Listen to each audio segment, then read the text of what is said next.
I know you're gonna dig this. Okay, so last time I did one of these video blogs, I said I was going to get into them again for, like a long-term thing. And then it took me like about another 4 months to get around to doing another one. And this one, just had to be done, about the BBC's appalling snooker coverage. Now I couldn't believe it on Saturday evening, when the BBC Two cut away from a crucial snooker match between Ronnie O'Sullivan and Marcus Campbell for a repeat of Some Mothers Do Have Them. Now, I mean, I do love that show, but it's been shown a million times since the 70s. And the snooker match saw Ronnie leading 9-3 with just one frame left to take him through to the next round. Now for those who missed the final score, it was, look away now, 10-4! Good buddy.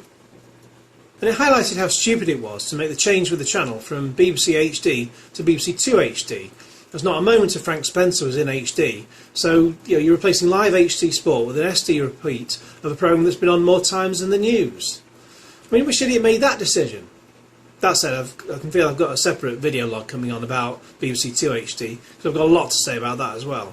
Oh, and apparently Some Mothers Do Have Them was on, because the programme that followed straight afterwards, The Many Faces of Michael Crawford, made it a Michael Crawford night.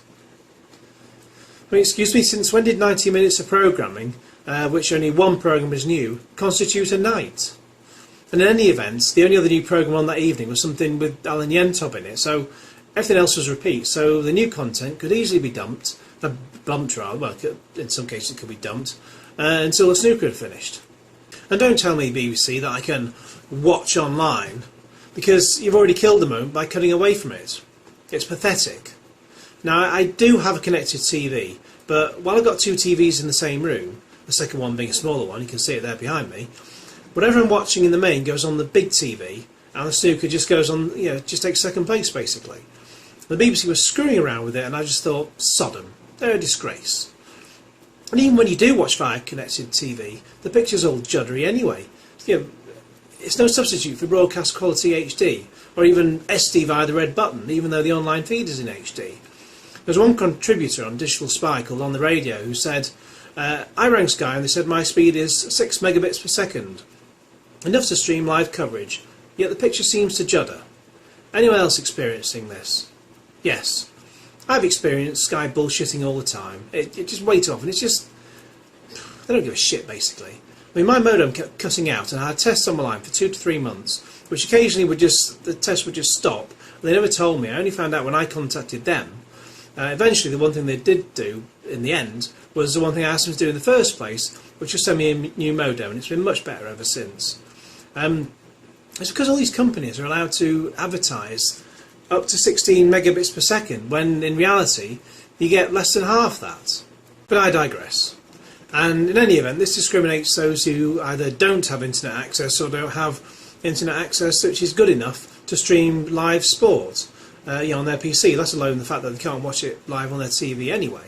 Now some people say it was right to take it off the TV last night because there was a match between Sean Murphy and Martin Gould, who to me looks an awful lot like the actor John C. McGinley, who some will know as Perry Cox from Scrubs. With many other roles he's been in Platoon and Highlander 2. Superb film. Anyway, this was because one frame went on for at least an hour, and how it rather became a bit of a snoozer. Well, it's only a snoozer for people who don't like snooker. Now, I don't watch football because it's just a game where overpaid thugs like to swear a lot. I don't watch boxing because it's just a game where a load of overpaid thugs like to punch each other in the face a lot. And I don't watch rugby because it's just a game where men grapple each other and they like to touch each other's bottoms. However, this isn't a new problem. It's been happening ever since the Masters in the start of this year, when the BBC reduced the number of red button live streams on Freeview from 2 to 1 and on Sky from loads to 1. This was in response to the BBC's DQF, aka Delivering Quality First. Cuts which aim to save some money because they spent too much over the years on either overpaid celebrities or paying off high-up BBC executives such as £500,000 to 54-day Director General and Jimmy Savile sympathiser George Entwistle, and almost £1 million to Deputy DG Mark Byford, who, look at that fucking wig. At least I hope it's a wig. Give me cake!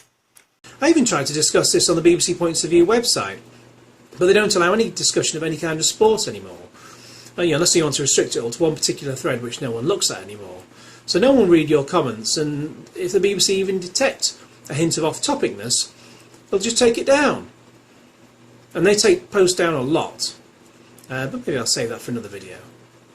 But there is light at the end of the tunnel though, because after around 11 o'clock today, after World Snooker Chairman Barry Hearn complained to the BBC about it all, that's after Saturday's broadcast, the rest of the tournament will all be available on the red button.